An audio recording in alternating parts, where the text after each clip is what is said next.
नमस्कार, मी सचिन गावाने आपलं स्वागत करतो न्यूज टॉप 9 या बुलेटिनमध्ये। बुलेटिनची सुरुवात करूयात आजच्या दिवसभरातल्या महत्त्वाच्या बातमीनं। कुंडमळा पूल दुर्घटना घडलेली आहे त्या संदर्भातल्या टॉप 9 बातम्या पाहूया।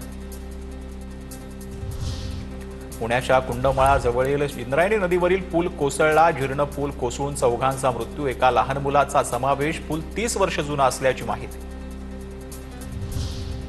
पुण्याच्या कुंडमळ्याजवळील दुर्घटनेतील चौघांचा मृतदेह सापडला। 38 जणांना वाचवण्यात यश आल्याची एनडीआरएफची माहिती।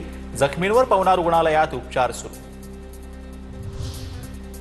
कुंडमळ्याजवळील इंद्रायणी नदीवरील पूल कोसळल्याचा नवा व्हिडिओ समोर। पूल कोसळल्यानंतर काही पर्यटक वाहून जातानाचा व्हिडिओ समोर। दुर्घटनाग्रस्त पुलाचा भाग पाण्यातून क्रेनच्या साहाय्याने काढला। पावसामुळे इंद्रायणी नदीच्या पाणी पातळीत मोठी वाढ होत असल्याने बचाव कार्यात अडथळे। इंद्रायणी पूल दुर्घटनेतील जखमींवर उपचार सुरू। प्रशासनाकडून अडकलेल्यांना वाचवण्याचे शर्थीचे प्रयत्न सुरू। मुख्यमंत्री फडणवीसांची माहिती। पंतप्रधान मोदींची मुख्यमंत्री फडणवीसांसोबत फोनवरून चर्चा। पंतप्रधान मोदींनी कुंडमळा पूल दुर्घटनेची फडणवीसांकडून माहिती घेतली। पंतप्रधान मोदी सध्या ग्रीसच्या दौऱ्यावर।